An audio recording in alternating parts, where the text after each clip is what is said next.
Hello everybody, my name is Karen and welcome to an unboxing video. I am finally doing a Final Girl unboxing and review. I already have a Final Girl Series 1 unboxing on my channel, but that was before I knew how exactly any of the sets worked, or even how the game worked in general, because this was my first experience with Final Girl was this big box. So now I think I can actually really do Series 1 justice.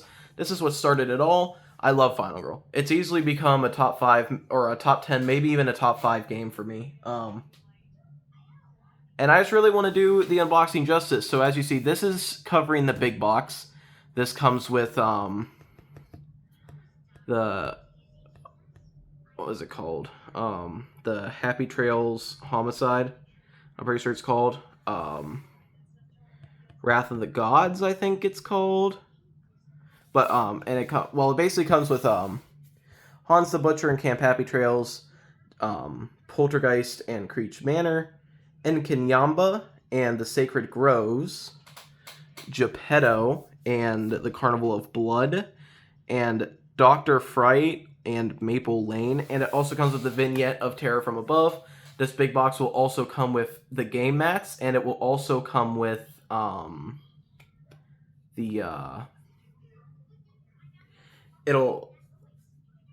I'm having a brain. Oh, the books, the lore and art books. So we're gonna crack into it. I did make some modifications, I will say, to the core box. I kind of put all the stuff from the box of props that comes with Series 2 in the core box, so we'll ignore all that stuff until the Series 2 unboxing. But basically, Final Girl plays like this. So each set has a killer. The name of the killer will always be on the corner of the box, and similarly on the opposite side, the name of the location will be on the box. So this is the Happy Trails Horror, that's what it's called. The Happy Trails Horror. And it comes with, it is starring Hans the Butcher and featuring Camp Happy Trails. So you see, this kind of acts like they kind of act like movies. So if you look in the box, they're kind of lined up like movies. So these are the different feature films is what they're called. They're called feature films. And the point of Final Girl is you are playing as the final girl of a horror movie. You know, the girl who always outlives her friends and the girl who always ends up defeating the killer at the end. And you are basically hunting down the killer while he is hunting you down. It is flipping it on its head. You are killing the killer while a killer is going around killing all your friends and also killing you. Trying to kill you. To play a game of Final Girl, you need any of these feature films and a core box. If you don't have a core box and you just have one of these, you will not be able to play the game. So they have starter packs, like the one that everybody starts out with is a starter pack that comes with Happy Trails Horror and the core set. And they have a starter box for each season. I'm pretty sure for Season 2, it's the Werewolf box. For Series 3, I think it's the Tormentor box, or it might, I think it's the Tormentor box, but it might be the Terminator box. And for Season 4, it's the Bad Times at Buddyland box. And Series 4 does supposedly ship in, I believe it's August. So definitely look for an unboxing on that. I'm super excited. But enough talking, let's get into it. First thing, we're going to get some of the miscellaneous stuff out of the way. Like, if you're wondering what's in this giant box up top that I can't get out for some reason, that looks like a VHS player. This comes with the Series 1 game mats. Now, if you do own the Ultimate box for Series 2, or you could also just go online. Yeah, this is Series 2 stuff. We're gonna ignore that. It does come with these game mats that are now outdated. Well, they're not outdated. You can still definitely use these game mats for sure. They just don't take into account any of the special cards that different killers would have. So here's the Series 1 game mat. And as you can see, you can instantly see the setup. This is not a how to play video, so I will not be going over the setup. But if you were to play a game of Final Girl, this is the layout that you would be looking at. Wow. I haven't used these game mats for like literally since I bought the Ultimate box of Series 2 right after I got this one. These bring back. This is nostalgic almost, these game mats. But yeah, this is the layout of the Final Girl game that you're looking at here. So the core box is going to come with the essentials. The core box comes with stuff that you will use in every game of Final Girl no matter what, and the feature films come with killers and locations that'll also add game pieces. So let's get started by looking at the thing that you need to play Final Girl no matter what, and that is the core box. So everything is magnetically closed. Boom. Magnetically closed. You're going to start with the rulebook. The rulebook, it's a pretty lengthy rulebook. Final Girl does have a lot of rules. It has about 34 pages, and as you see, the text on it is pretty tiny. So yeah, there's definitely a lot in the Final Girl rulebook. Box of Props rulebook, won't need to worry about that. Book of Desperate Deaths, won't need to worry about that until I get to the Series 2 Ultimate box. And if you didn't have the game mats, you would be playing on this little thing. You would put the killer and the location to the side, and you would have your Final Girl here, the victims that died here, your items in your backpack here, your health here, and the horror track here. And then you have this insert. So, this insert, I'm just going to take the plastic off. And now we got a bunch of stuff. So, first things first, immediately, you have a lot of little meeple dudes. Now, you will use these every game. They are made of wood and painted. So, every game of Final Girl is going to use these. You have 3 special victim meeples that come in the color of white, blue, and orange. And these meeples are going to be brought out through special event cards that the film's locations come with. Each location has a stack of event cards that are specific to that specific location, and they will bring out these special victims. They act most of the time just like normal victims. They kind of just stand there. They'll move with you. You can save them. They'll die and make the killer stronger. When it comes to bloodlust, the killer will bloodlust more when they kill the victim. But the special victims will have their own abilities to help you out. Or some special victims, if they come out, will actually significantly put a damper on what you're trying to do. Some special victims, believe it or not, are not good for you, but you never choose when they come out because the event tech is obviously shuffled. Alright, so yes, basically these victims are going to act as what the killer who the killer is going to be targeting primarily.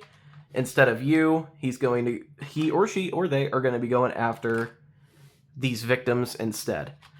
Usually the victims, when the killer acts, usually the victims take the priority. But sometimes the killer will target you and just ignore victims. Killers always have a specific target, so they will always ignore you. But these victims are mostly what the killer will go for. And they're nameless. They're just cannon fodder for the killer, but the more the killer kills, the stronger the killer gets. These are not explained to you what they are in a lot of how to play videos I've seen. I actually had to look through because I rely on how to play videos, but these are the one thing I had to look through the rulebook to see how to use them. And basically, you have these, and you also have these tokens here with the symbol on it. If there would ever be a location with too many victims to fit, like if it's a really small location and there's 6 victims there, you can put this token in that spot and move all the victims to this. So this is basically a placeholder. It's like, okay, literally it's just, if there's too many victims in this space, you can put them on these tiles and just put the token where those victims would be to show that the victims are in that location. There's action cards underneath this. This is box of props. We don't need to worry about that. Action cards. These action cards are what you are going to be playing with. Every game, you are going to have a certain amount of time. The base time that you will get each turn is 6 time, and each card you play costs time. So this costs 0 time to play, never mind. This will cost 0 time to get into your hand, but at the end of your turn, you can purchase even stronger cards like Search, which will let you get an item from an item deck, which you would have to spend 2 of your time to get at the end of your turn, assuming you have 2 time left over. And, it's just weak attack, walk, focus, short rest, focus, walk. 2 close call cards, sprint, guard, search, improvise, distraction, planning, furious strike, retaliate, long rest, critical blow. And the box of props comes with some extra action cards as well, but of course, Wendell Series 2 for that. Another thing that comes in the box of props, basically the box of props just upgrades your core box. So, I would not have these. Basically, all these would be tokens. So these are just your basic health markers. These are what you will give to the final girl and the killer to show the health that they have.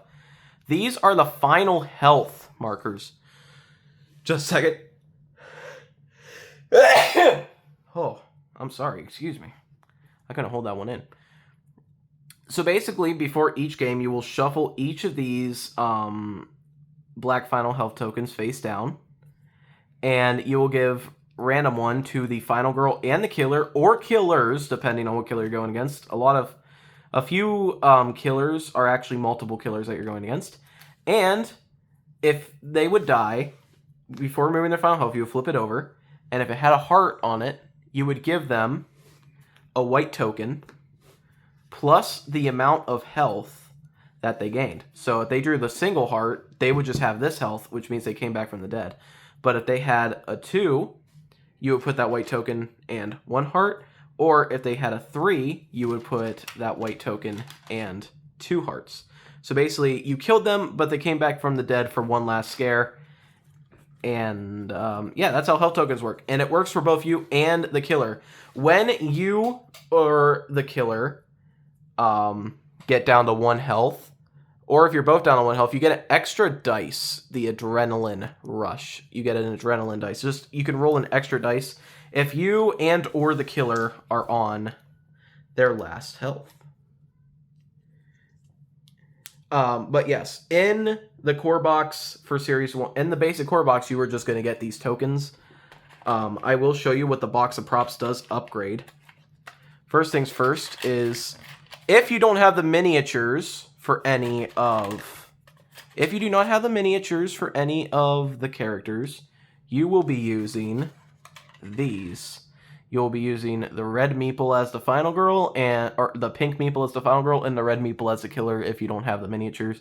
And even people who do get this ultimate box prefer to play with the meeples because the miniatures are just super out of place. Alright. Another thing that this core box comes with is this is the Bloodlust tracker. The more the killer kills, this is what's going to track the number of victims they kill, and this is going to be your time marker.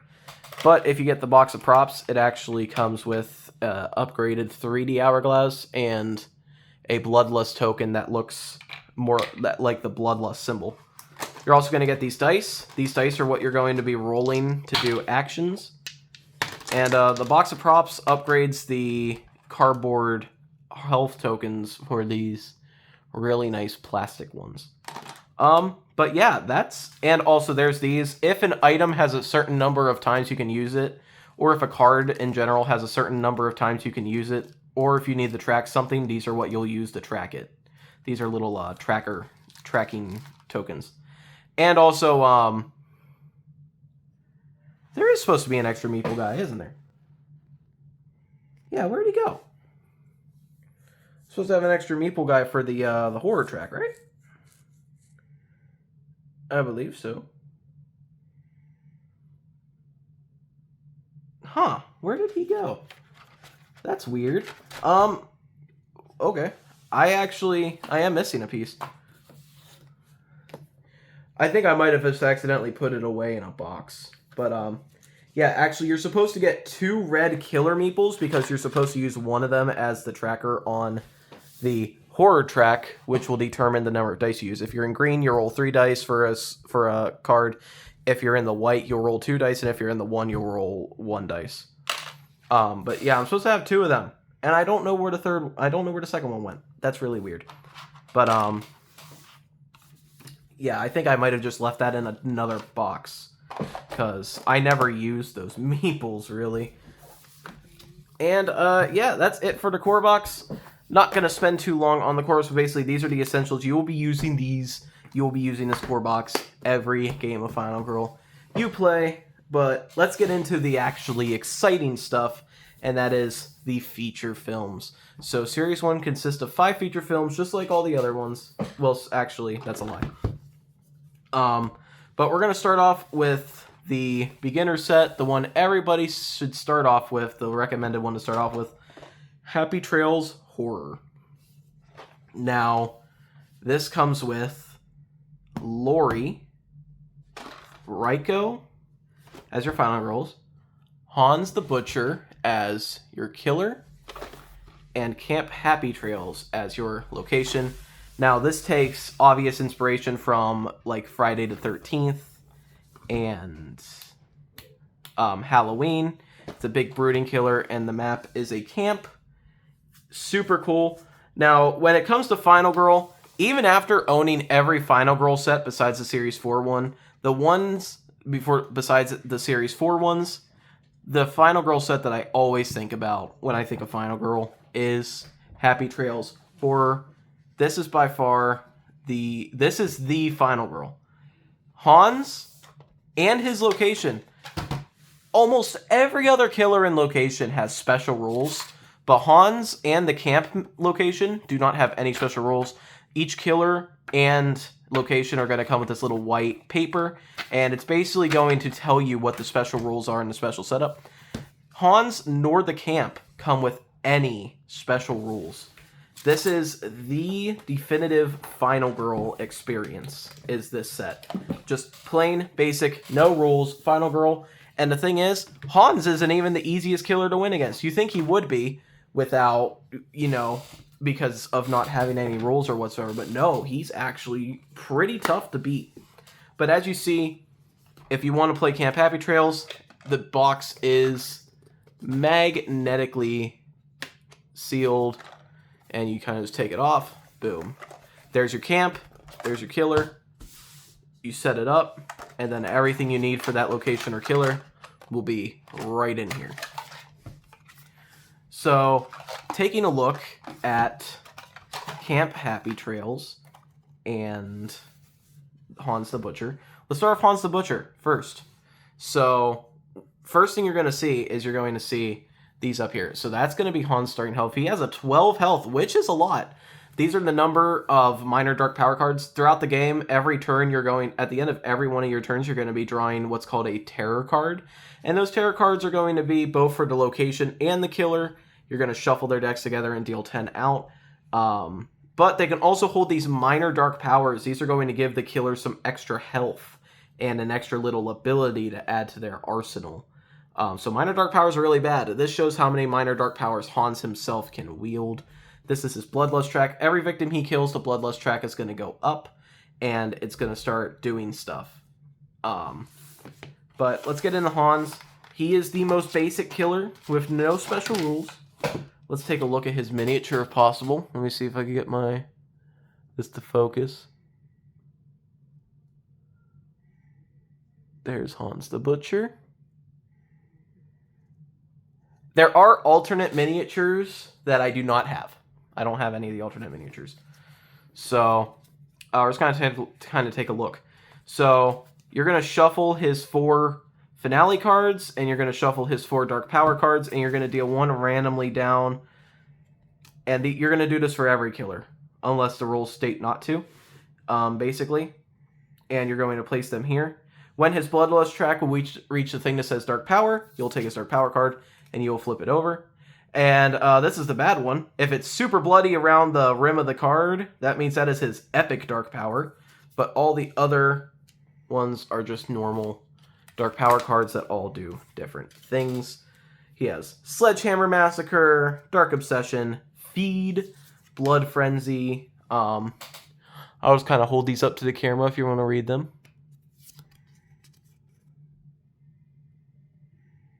But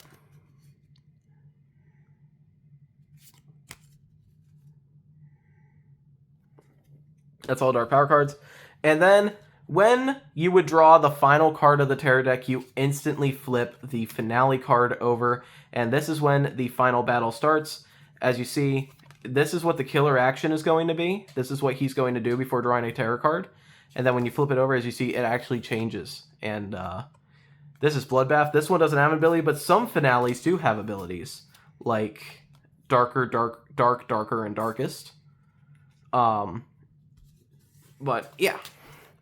So here's all these. I'll just give you the art on them because the art is super cool.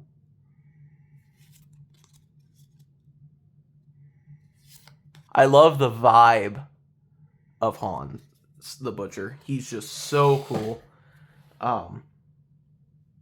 Like I said, he just embodies Final Girl as a game.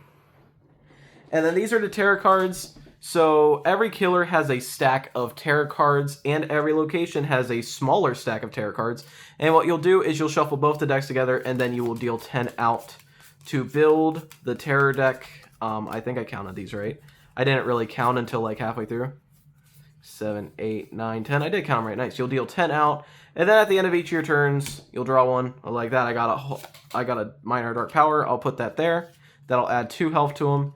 And then at the end of every one of your turns, you'll just keep drawing until you draw the entire deck of tarot cards. And of course, each of them do different stuff. And eventually, when you draw the last one, you flip the finale over, blah, blah, blah, blah, blah. And basically, the game just keeps going from there. So yeah, the longer the killer roams, the worse it gets, obviously. So I'll do the same thing with the tarot cards. I'm just going to move this down here. I'll just hold them up to the camera so you can try to read them.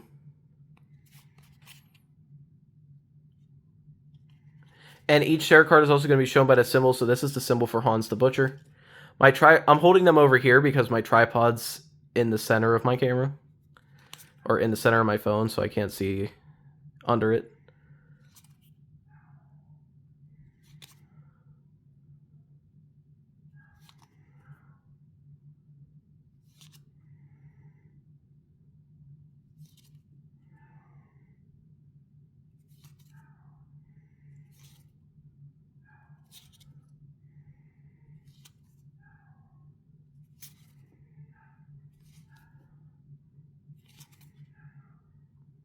All right.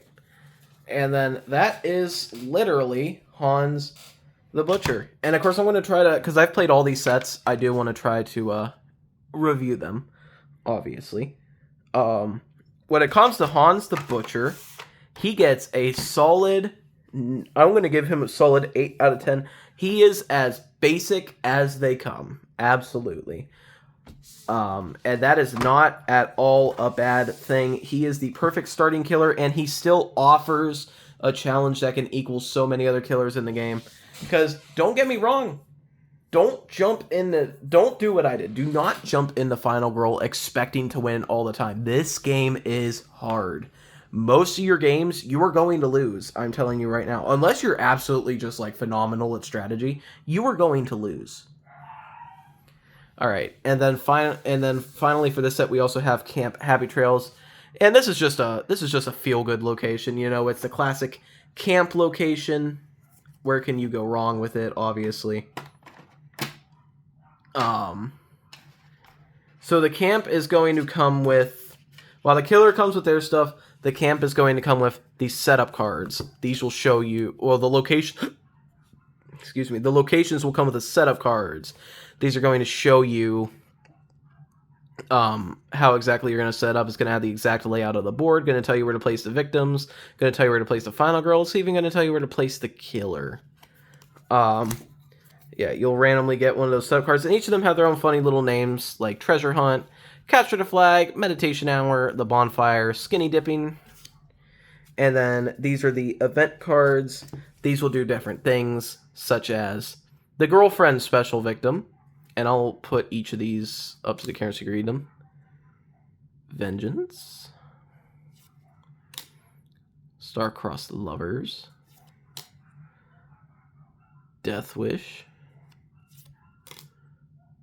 Dark Waters. If you ever see a token symbol on an item card or an event card, you will find that specific token and use that token for what it was intended for. And where is it? Here it is. So like if I drew this Dark Waters event card, I would get this token and I would do what the event says. Place a Dark Water token on the lake. So I would place it on the lake location. All victims in the lake are killed. Whenever a victim enters the lake, they are immediately killed. Secret tunnel. Secret tunnel. Stubborn kids. The boyfriend. Clingy campers. Fresh meat. And that's all the event cards. And then, last but not least, we have all of the item cards. You will not use all of these in a game. You will deal out 12 cards, unless the location in question has 4 item decks, which I think is only Maple Lane, in which case you will deal out, I actually think it's still 12. Each location just gets 3 cards. But yeah, you'll deal out 4 stacks of 4 cards, and you will flip the top one up, face up, so you can see that each of these specific spaces have the items that you can search. So if I wanted to get like the mysterious pills, I have to go to the utility shed. If I wanted to get the pepper spray, I'd have to go to the dock. If I wanted to get the lucky rabbit's foot, I'd have to go to the cabins. And of course you can just keep going through these item decks until they're gone. Getting items, possibly weapons, you know, to help you against the killer. Camp Happy Trails has a map, motorboat keys, which are used with the motorboat token, or if you have the vehicle's miniatures, the boat miniature. Lucky dice, flashlight. Oh, I dropped a few cards, dang it. Never fails.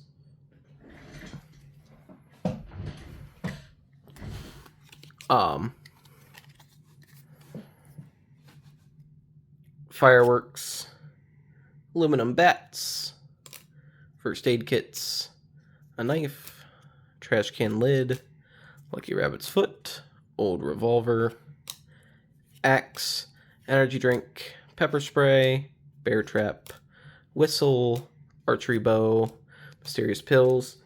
And the last thing that each set is going to come with is the Final Girl cards, which we will get to when we get to the cast and crew box. But each Final Girl is also going to come with an envelope. So if you win a game with, this is for Raiko's eyes only, so if you win a game with the Raiko Final Girl, do not open until you have survived a game with Raiko. You open it, and it gives you an extra item card to use for that specific Final Girl. And that is Camp Happy Trails. Super cool set. I don't think I'm going to give these ratings, actually, because I think if I gave all of these ratings, each of them would be an easy, like, 9 or 10, 8 and 10 out of 10. Because I just love this game so much. There is a few exceptions. There is definitely a few sets that I don't actually like all that much. And one of them is in Season 1. And I feel like it's not unpopular to dislike the set that I dislike. I think a lot of people don't really like it that much.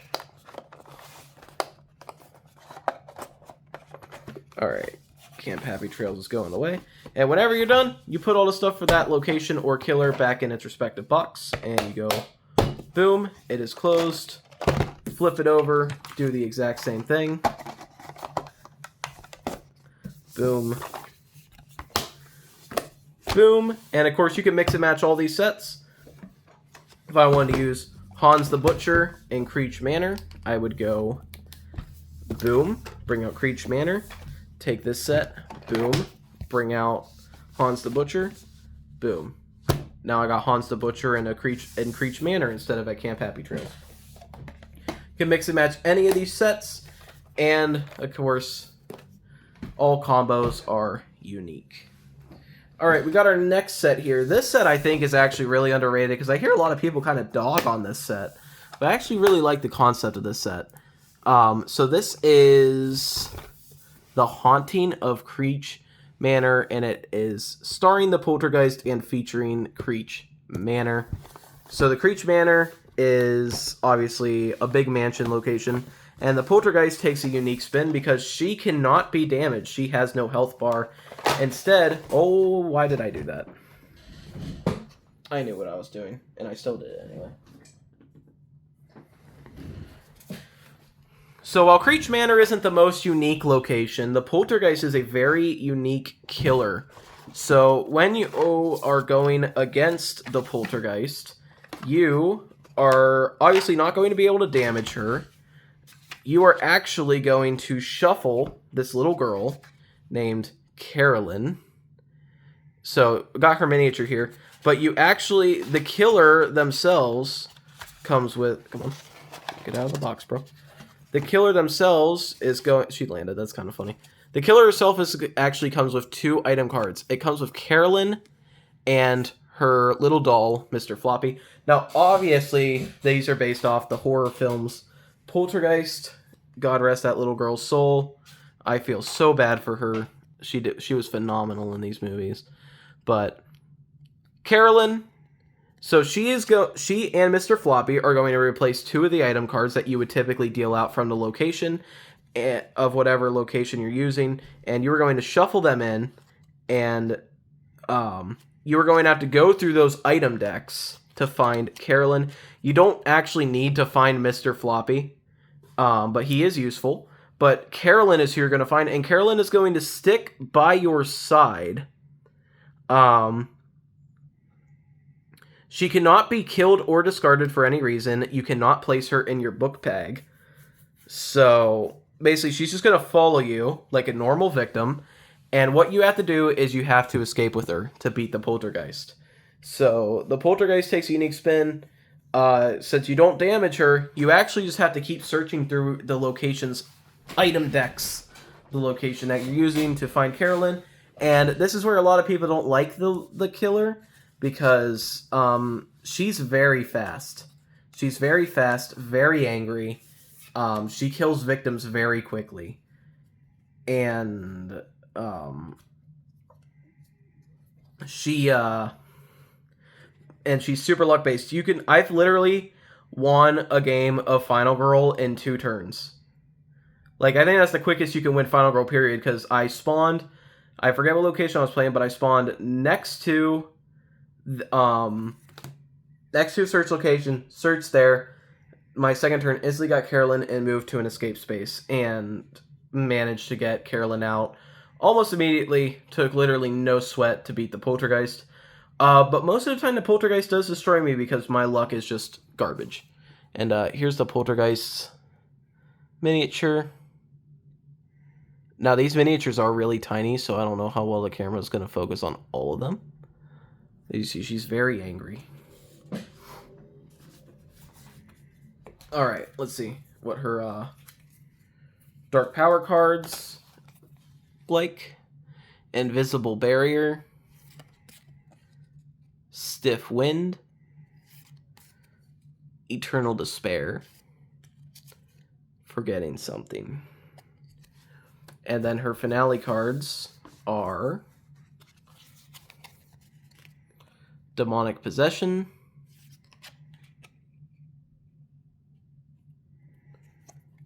Nothing is Easy, She Will Soon Be Lost, and Relentless Assault. So as you see, Poltergeist definitely has some more unique finale cards as opposed to Hans, and she's just one of the most unique killers in Final Girl. And then for terror cards, we got The Ground is Shaking, The Shadows Are Closing In, Everything Was Flying Around, Corporeal Form, Everything Was Flying Around, Carolyn, Where Are You? Nothing Is As It Seems, The Shadows Are Closing In, I Have to Kill You, It Told Me to Kill You, Carolyn, Where Are You? Did That Clown Just Move? The Ground is Shaking, Where the Hell Did This Storm Come From? Unseen Forces, Psychic Confusion, and Unstoppable Evil. So that is everything for the Poltergeist. Overall, she is an entertaining killer to go against. If you win, it is really satisfying to win against a Poltergeist. And I admittedly do like going against a Poltergeist. But I can't say that she's one of my favorites out of all, how many killers we got now. What? We got, after Series 4 comes out, we'll have 22 killers. I wouldn't say she's one of my absolute favorites, but she's up there. But I definitely get the gripes with the whole luck-based thing, because you literally will have games where you'll find Carolyn immediately, or you'll have games where you'll never find Carolyn at all. So it's super hit or miss. And then the location we got is Creech Manor, which is probably one of my least favorite locations, actually, in Final Girl, because it's just really claustrophobic and hard to get around. This brings out window spaces, the ladder, and one-way movement spaces. So you see this arrow, you can't move against the arrow. So if you wanted to get up to this room, you'd literally have to make a circle. Like, if you came in through this window and you need to get up here, you'd have to make a whole circle to get up here. And it's just the location. These are one-ways. This is a one-way. And then there's a ladder space, but the ladder can get broken, so it will turn into a one-way. But as you, all the escape spaces are actually out here, just outside the front doors of the mansion. But that's pretty much the rules for the mansion. It's literally one-way movement, and some cards will specify inside and outside spaces. There's also an extra way that you can save citizens if you manage to draw the helicopter event card. Here's the helicopter miniature. Alright. Let's get into the tarot cards real quick. So the tarot cards for each of these. We got the windows and the doors just slammed shut. It's broken. Voices, I hear voices. The trees are alive. Something unholy happened in the... It's coming, it's coming. Something is coming through the wall. It's a fake. And then the names for all the setup cards. We got Dancing Queen, The Ladder, Creep Show, The Dead Zone, and Strange Trophies. For event cards, we got Lights Out, Lights Out, Frozen in Fear, I Ain't Afraid of No Ghost, Liquid Courage, Clingy Victims, Curiosity Killed the People, Helicopter Rescue, No One Comes Back, Ghost Hunters. This is a rare occurrence where all the special victims are on the same card. Push to the Edge. So as you see, no location has the same events whatsoever. They all take their own unique spins. And also the item cards in each deck are also always going to be different. First aid kit, energy drink, rope, ladder, candle, crucifix, flashlight, lucky dice, ritual dagger, shotgun, lucky rabbit's foot, old revolver, padlock, ancient text, mysterious pills, trash can lid, map, knife, a list of things in the blank. Alright. Overall, I don't like this set as much as Happy Trails Horror, but that is not to say it's a bad set. Happy Trails Horror is just obviously the Final Girl set, period. And I think the concepts of this set are very interesting, especially with the Poltergeist. But I don't think the location is as good as it could be, because I think it's just kind of tedious to get around sometimes. And the way you have to get around it could definitely hinder you. On to probably the Final Girl set that I've played the least, and that is Slaughter at the Groves. Now, this is the set I said that I was referring to earlier when I said I don't really like a set in Series 1, and that is Slaughter in the Groves with the Inn Kanyamba and the Sacred Groves as the location. And it's mostly just because I need to give it a second chance. Now, if you play this set, if you play this killer and location together, it is one of the biggest challenges that Final Girl has to offer, in my opinion. But if you play the Inkinyamba on a different location, or you play a different killer on the location of the Sacred Groves, I think the difficulty goes significantly down. I actually destroyed Inkinyamba on the Carnival map, which we will get to in the next set. But this set has to do with something specifically called Wrath. Now, when you're going against Inkinyamba, you are going to be getting the Killer Wrath card. And this is an extra thing. This is just an extra thing that'll do extra stuff when it says to unleash Wrath. And then here's the Inkinyamba himself. Here is his miniature. It's kind of dashing there. He has a really cool design. And the location also has its own form of Wrath. But basically, you're going to put a tracking marker here, and if it says to increase Wrath, you're going to move the tracker up a number. And if it says decrease, you're obviously going to move it down a number. And when it says unleash Wrath, you are going to do whatever it says on the line. So if the tracker was on 7 and it said to unleash Wrath, the killer would gain a health. Then he would target the closest Final Girl or victim, move and attack anybody in his space. Alright, let's get into his dark power cards. He has Volatile Temper, Rising Dread, Feast of Anger, Dark Lightning. Now, obviously, I said he's now, because the location, the Sacred Groves, also has the Wrath mechanic. It's just the Sacred Wrath, I think it's called, or whatever. It's called something Wrath. This is the Killer Wrath. He is the only one who uses this. But when you're using location, you will also have Wrath. And when you just have like 2 Wrath cards together, it kind of really freaking sucks. That's why the Inkinyamba is so hard when you play him on a Sacred Groves. Alright, and here's his finale cards. We got Drag Her to Hell. We need a Miracle, Violent Tantrum, and Savage Whirlwind.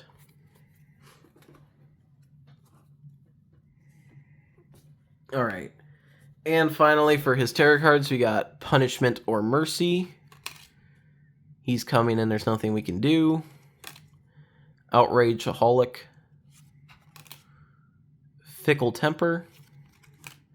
He's coming, there's nothing we can do again. Fickle Temper again. Wrath of Defilers. Wrath of Death. They disrespected him, and now he wants their blood. He's coming in, there's nothing we can do. He's coming in, there's nothing we can do. I don't know how, but I've angered him. Wrath of Blood. Boiling Anger. Wrath of Opportunity. And Wrath of Horror. So he's a very vengeful for the gods. You disrespected the gods that he believes in, and he is believing that he is doing the right thing by murdering all of you for the gods. He's unleashing the wrath of the gods upon you. I'm pretty sure that's literally it. So yeah, that's the Inkinyamba. Like I said, he was actually really easy on the Carnival map. I actually pretty much destroyed him on the Carnival map. I think it's actually not the killer I dislike, but the location. So let's get into the location. And that is the Sacred Groves. And honestly, it's just kind of an ugly location. It looks just like a old PS2 version of like the camp is what I could say. And then Divine Wrath. Yeah, I was right. It's called Divine Wrath.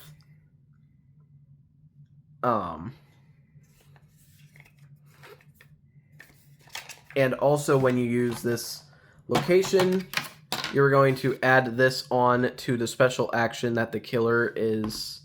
So the killer's action on their finale cards, you're going to put this next to it because they are also going to unleash Wrath and increase it by 1. you're going to include the atonement cards for both the Inkinyamba when you're going against the Inkinyamba, or if you're going to playing on this location, you're going to include the atonement cards. So there's an atonement card for both. If you're playing on Sacred Groves, you are also going to replace the Killer's Bloodlust track with this, which will do stuff mostly with Wrath. The atonement cards will let you decrease the Wrath. The vehicle for this location, it doesn't have one. But let's get into the tarot cards. We got Taurus Trap. Let me just carve my initials right here. If I climb on top of that statue, I can get a killer selfie. Fickleness of the Gods. Fury of the Gods. Punishment of the Gods. No one will notice if I break off one of these pretty branches. Rage of the Gods. And of course, you're free to pause and read those if you want. Hopefully I didn't go too fast.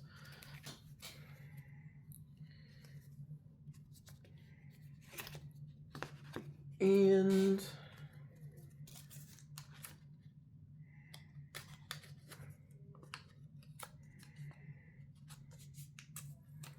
if I can put this,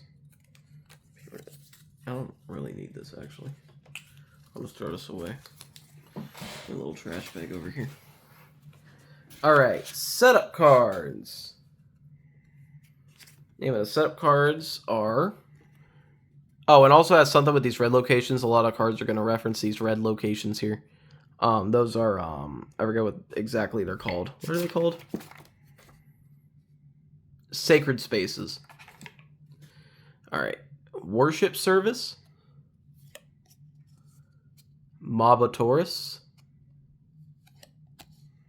Swamp Thing. Family Day. And Dueling Tour Guides.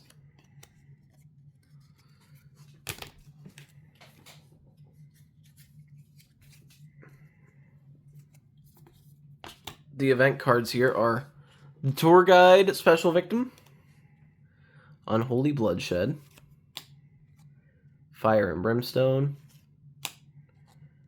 Closed for Maintenance, The Holy Man, Loud and Obnoxious, The Gods Hate Failure, The Uber Tourist, Flash Photography, and Hollowed Ground.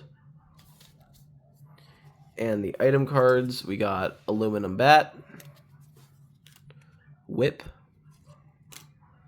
Incense, Shaman's Bones, Air Horn, Mysterious Pills, Trash Can Lid, Out of Order Signs, Map, Prayer Book, Old Rifle, First Aid Kit, Tribal Mask, War Club, Ceremonial Dagger, Energy Drink, and Pepper Spray. But yeah, this is probably my least favorite location to play on, besides one in Series 2 that we will get to. A location I actually full-on dislike playing on is in Series 2. But this is probably my least favorite location besides that. Definitely my least favorite in Season 1, that is for sure. Just don't really like the mechanics of it. Not for me. I'm gonna put that back. Put this here. Because the Wrath mechanic is just not as compelling to me. Alright. And this box is going back. Now we got a fun one. We got Carnage at the Carnival, which stars Geppetto and features Carnival of Blood. Alright, so let's get Geppetto opened up. So, Geppetto, true to his fairy tale counterpart, is a puppet master. So, he is the monster in the killer in the first season that brings in the minion mechanic. So, along with his finale cards, the action on his finale cards, his minions also do their own stuff. So he has these 3. Oh god, don't drop them. They're super tiny. You see, they're really tiny. Literally, like, not even the size of my thumb. Super tiny. He has these 3 little puppets here that he uses. And of course, you don't feel like using these tiny miniatures. They also have cardboard token versions of them. But Geppetto is going to be sending these puppets out. Now, Geppetto is a deceiving killer. He seems difficult at first, but he's actually quite easy. You just got to try to kind of get to him early while the puppets are focusing on all the victims, and there's basically nothing he can do against you, because he mostly relies on his puppets for attacking. So, let's see if I can get a good look at one of these puppet miniatures. See, they are super tiny, obviously. And then here's Geppetto, one of my favorite killer designs. I love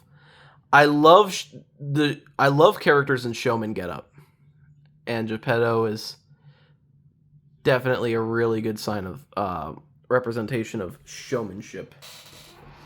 So let's get into his finale cards and his dark power cards. We got Weapons Graft,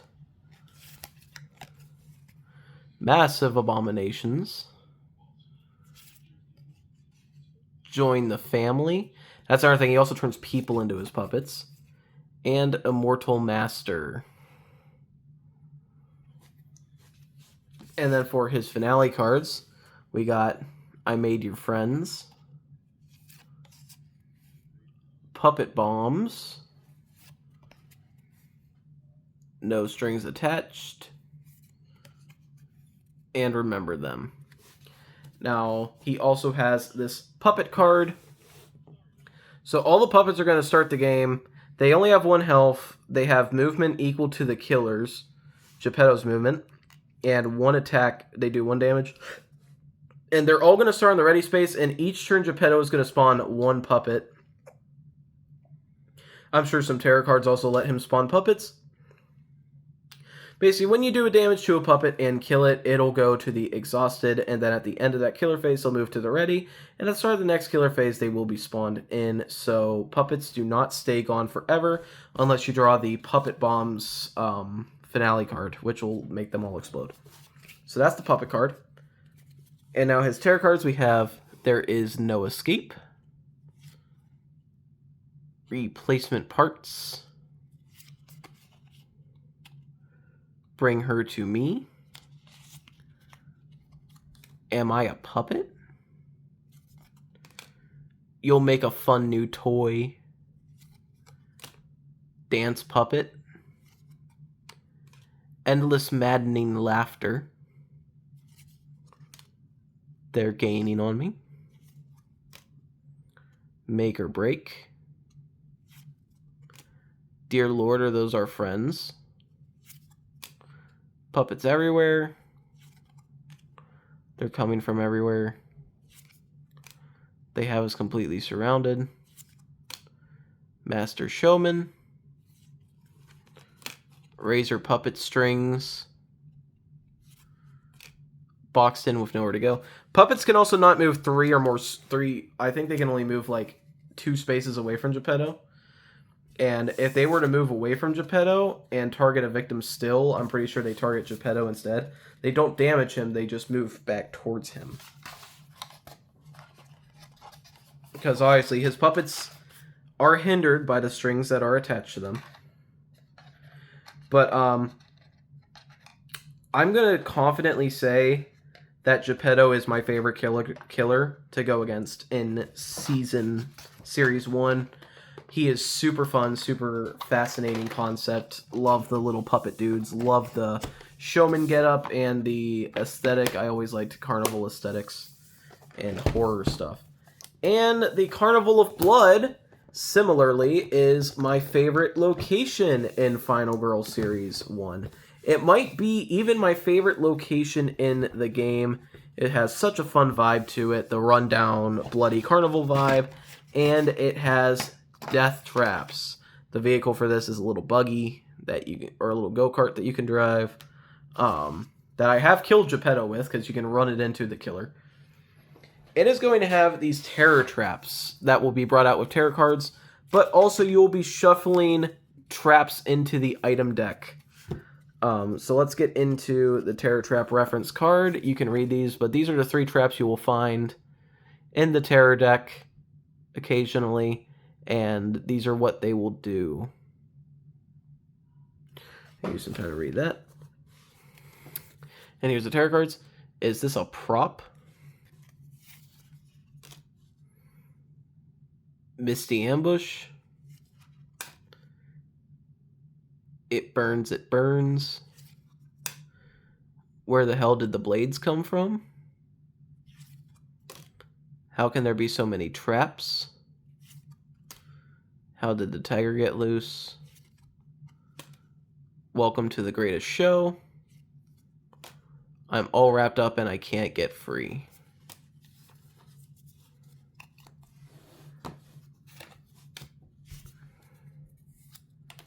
And then for the setup cards, we have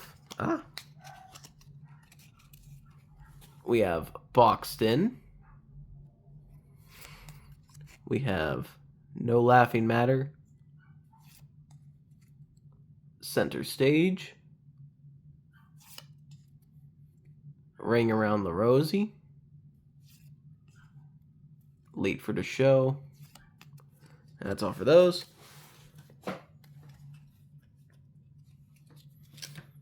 So tarot cards will bring out these trap tokens and put them in spaces. And if you move into or are in their space, you will do the effect that is on the card. And I think victims are just killed normally. But here's the event cards. So we have Employee Transport. Did you follow me here? How dangerous can it be? Clowns everywhere. It's not real. Full moon. So much junk. Mirrors everywhere. Run, I'll hold them off. Animal Panic. And that is it for the event cards.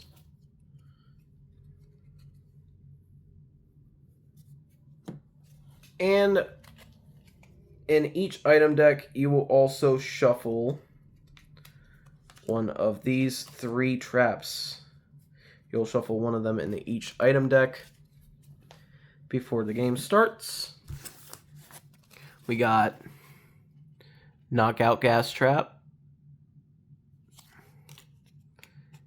Hidden Cobra Trap, Steel Bear Trap. Obviously, none of those are good for you. We got, for the items, the normal items, we got Pepper Spray, Aluminum Bat, First Aid Kit. These are all items we've seen before. Zappo the Carnival Monkey, Crystal Ball, Energy Drink, Bullwhip, Old Revolver, Disguise and Makeup Kit, Kniffy, Found Footage, Super Lucky Dice, Throwing Axe, even though it doesn't look like an axe you would throw, Trash Can Lid, Mysterious Pills, Strongman Hammer, Knife Bandolier, and Telescoping 10-inch Pole. And that is all the items. This location is so fun. I love the traps. The traps add, like, I'm not even upset when the traps come out because they're fun little effects. And they're not even that difficult to dodge. But for some reason, when I get caught by a trap, I'm like, ha, got me. Oh, you got me. The item traps are a little annoying, but regardless, I love the vibe of this location. I love the rules of this location and the mechanics that it brings. I love this as a whole. This is my favorite set in Series 1.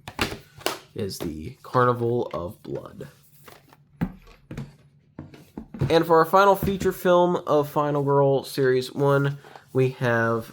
Oh, I forgot to put the buggy back. I gotta put the buggy back.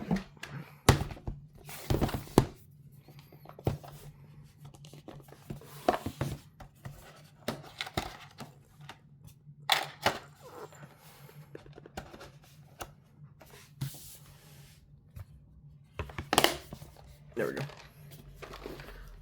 And for the final feature film of Series 1, we have Frightmare on Maple Lane. This comes with Dr. Fright and Maple Lane as the location. Let's get into Dr. Fright. So the hardest killer mechanically in Series 1 is definitely Dr. Fright.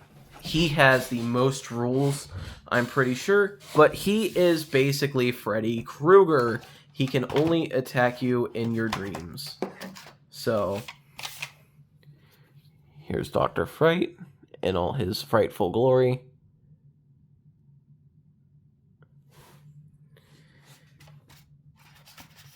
And, let's get into... So, he has the boiler room. That is how you're going to attack him. So basically what you're going to do is you're going to put... So, when you're awake, you may not be attacked or be attacked by Dr. Fright. You have to force yourself to go to sleep. Oh, so basically how you set up is...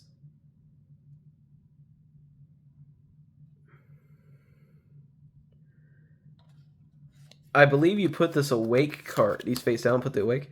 And then you flip the asleep card down and put... I'm not sure. But, oh, no. And you put the asleep card on here, and I believe you slide it down. And basically what you're doing with the boiler room is... During the killer phase, you can slide each of these down so you're revealing some sections of the card. And this is the knowledge. So every time you reveal him on a card, he is going to attack you. So as you see, I did great here. But I can use my knowledge. Each of these cards, he is in one specific square. So I see that he's in the top square here. I can see that he's in the bottom square here. And he's on any of the top squares here, so his face is here. Which means that on this card, on the final card here, he is in the top left corner. So then I will slide this out. It's kind of... You're trying to avoid him, basically. But you're also trying to be asleep so you can attack him, because he can't attack you when you're asleep. Or he can't attack you when you're awake, and you can't attack him when you're awake.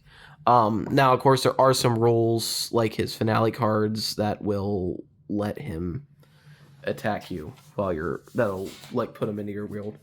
But let's get into... the Dark Power cards. Has Shock Factor, Pitchfork Assault, Never Really Dead, The Frightmare is Inevitable. And for his finale cards, we have Face Your Fright, Time to Die, Everyone Must Die, and Dream Warfare. Dr. Fright, I would say, is my second favorite killer to go against. If I had to rank the killers in Series 1, I think it would go from 1 to 5, it would go Geppetto, Dr. Fright, Hans, Poltergeist, and Kinyamba. And I have a feeling that I would really like Kinyamba if I gave him a second chance. So I'm going to go out on a limb and say I don't hate any of them. The ranking could go either way, but I'm pretty confident that's my ranking. I was praising the Poltergeist earlier, and she's number 4 out of the 5. Which just goes to show you how awesome these first 5 feature films are. So let's read his... Well, let's show his tarot cards for the camera. Endless Sleep. We'd be here all day if I had to read these, so Just going to let y'all read them yourselves. Slash her. But if this is a dream, then I can. Never sleep again. But you can't be here. You're dead. Oh my god, he's slicing off his own fingers. Hellish Pursuit. Ew, he's disgusting. I'm so sleepy. Frankie's coming for you. Better lock the door. Marked for death. Blurred reality. Better stay up late. Didn't you know they were already dead? Grab your crucifix.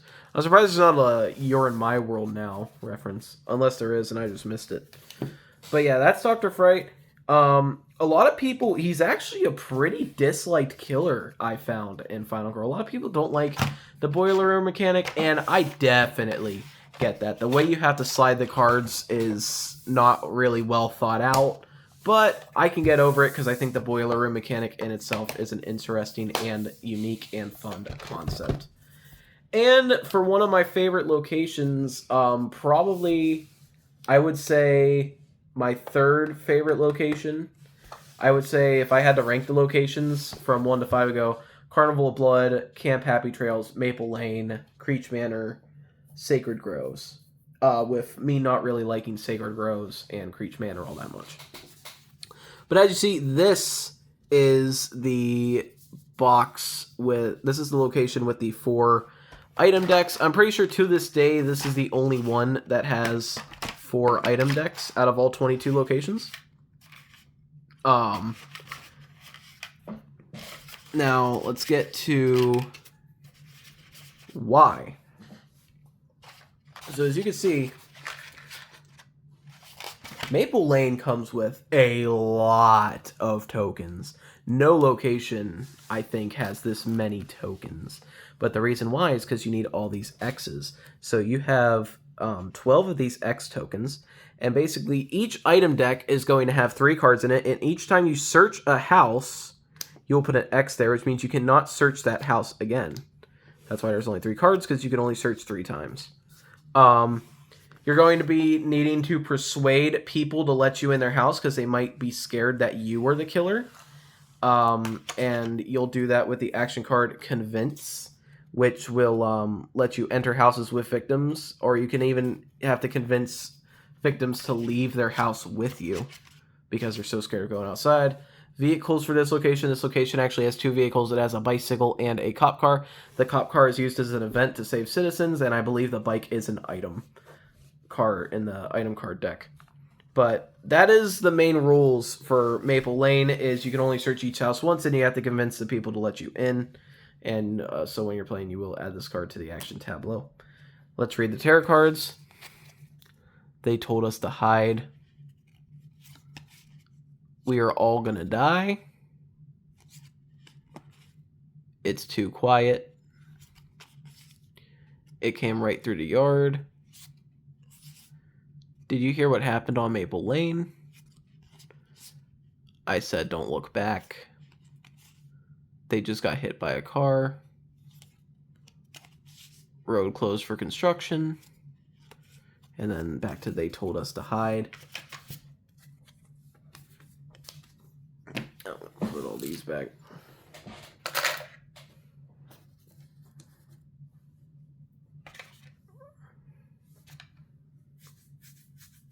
Alright, for the setup cards,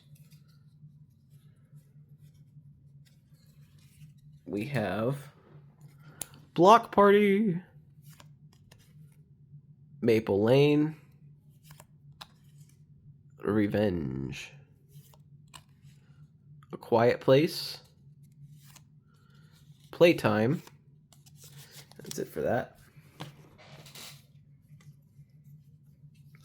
For event cards, we have Friendly Neighbors, Officer Cop, It's the 4th of July, It's Raining, The Smallies, Fire, Under Construction, The Boyfriend, Party in the Burbs, What is Going On Over There, Friendly Neighbors. Oh, Friendly Neighbors, first one we went. All right. And then for the item cards. There are items that you'll definitely see in like every set, like Lucky Dice. There's an archery bow. Oh, I should probably put these closer to the camera so you can read them. Lucky Dice. Archery bow. Odds and Ends. Crucifix. Energy drink. Megaphone. Kniffy. A machete. Pitchfork. Fireworks. Trash can lid. A Bible. Another crucifix. A rifle. Another crucifix. And the bicycle.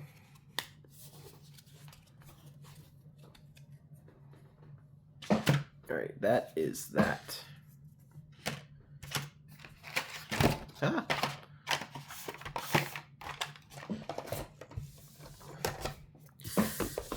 Maple Lane's cool. Dr. Fright is cool. I think Maple Lane is executed better than Dr. Fright, but I think Dr. Fright is just really cool killer.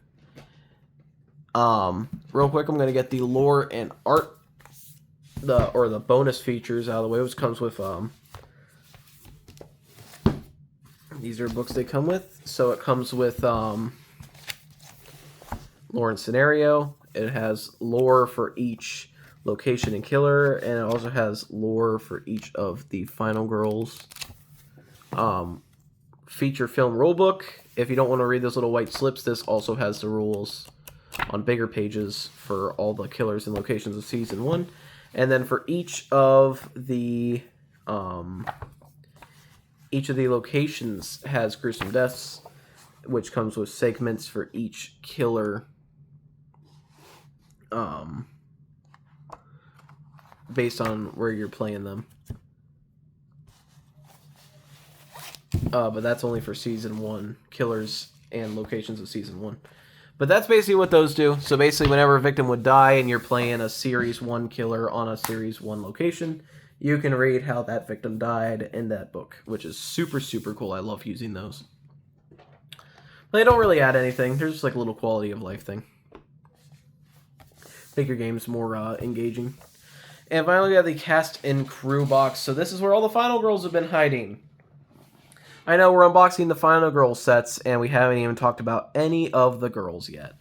But first things first, this comes with the vignette Terror from Above, which you go against the birds, which will show up in hordes, and you have to kind of just have to get out before they take over, I believe. The birds is actually the only killer I have not played as in any of them.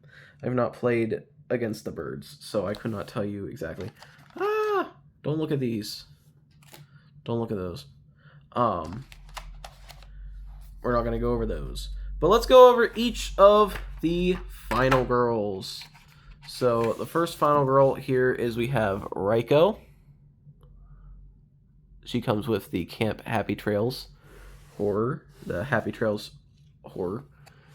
She has 6 health, needs to save 5 victims to flip over to her ultimate, and then here's her ultimate so you can read it. Next, we got arguably the final girl, the face of final girl. You see her everywhere when you look up this game, and that is Lori with her archery bow. And then here, you can read what she does.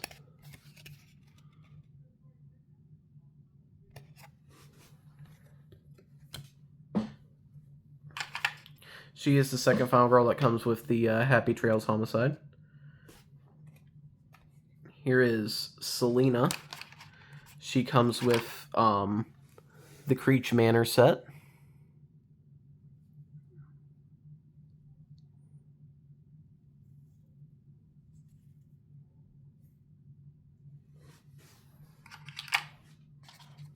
And here's her card.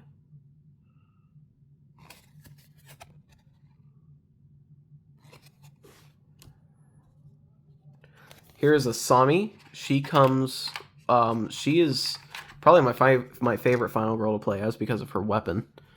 But she came with the Carnival of Blood set, Carnage at the Carnival. And then here's her card.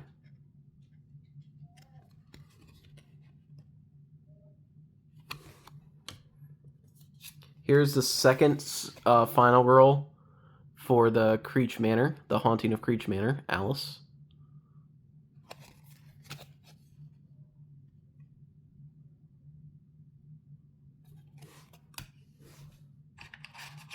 Here's her miniature. She has a whole shotgun with her.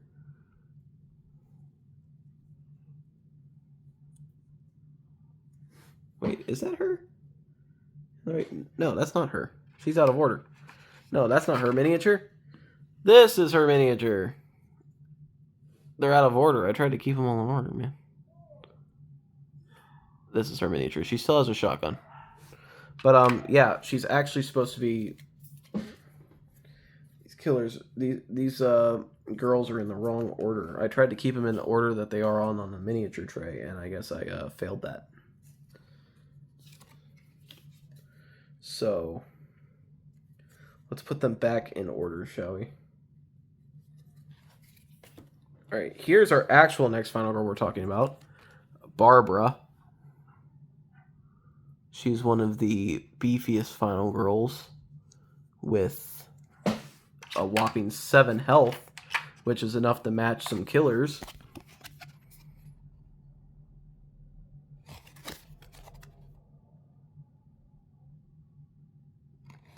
That's Barbara. She comes with the Sacred Grove set, along with Adelaide.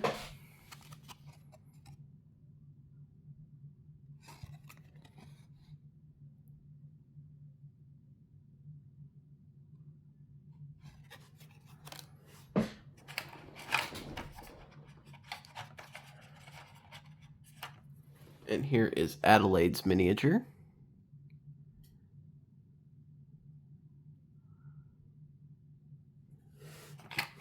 So we're going to skip over Alice. We already got to Alice.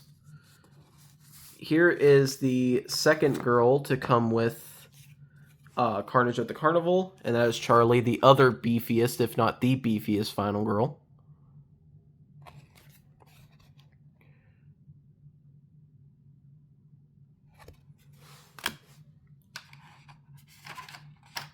And then she probably has my favorite signature weapon out of the final girls with the Carnival hammer, the comically sized hammer.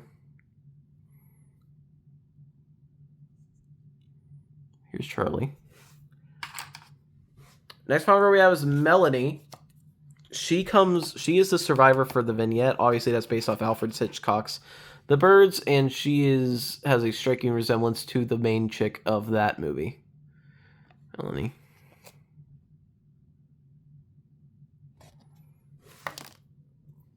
And here is her miniature.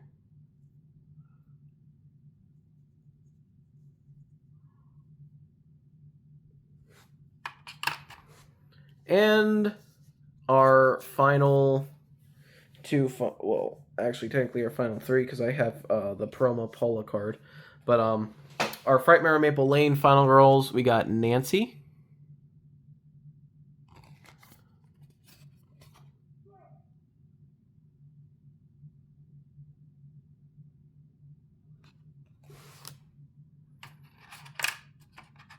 Here she is, dual-wielding machetes.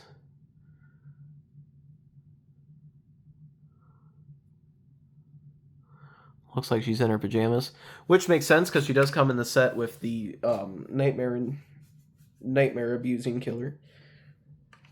And we have Sheila.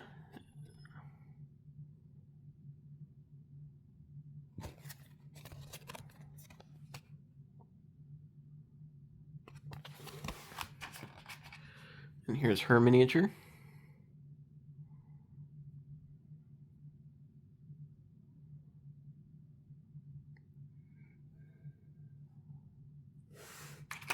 And finally, here is the Paula promo card. I don't know if everybody gets this, but I think it just comes with the cast and crew box. But yeah, here's the Paula card. I'm pretty sure this is she's from the Watch It Played YouTube channel.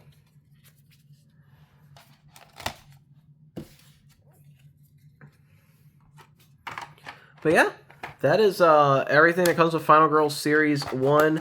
Separately, you can buy the mystery box, and I will not spoil to you what is in the mystery box, but I would definitely recommend getting those because they put a really fun twist on when it comes to figuring out who you're going to play in Final Girl.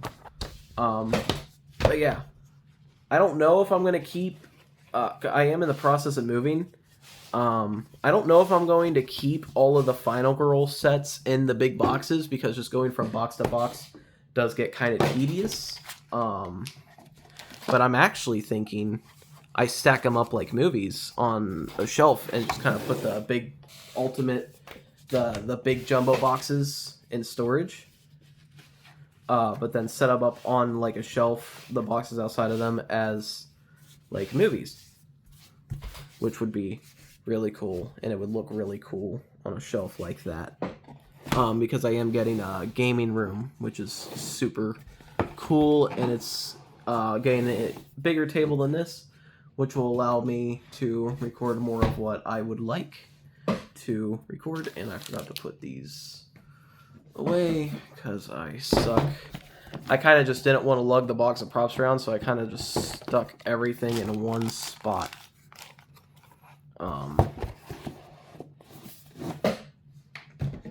But that's just me. But yeah. I discovered Final Girl pretty late into the game. I pretty much discovered Final Girl right when Bad Times at Buddyland was announced as the first Series 4 set. And the little Kickstarter for the summer releases went out. And I've just been kind of obsessed ever since. I really like this game. I think it's a really fun concept. It is the only straight solo game I've ever owned. And, well, still to this day, it's the only solo game I actually own that is strictly solo.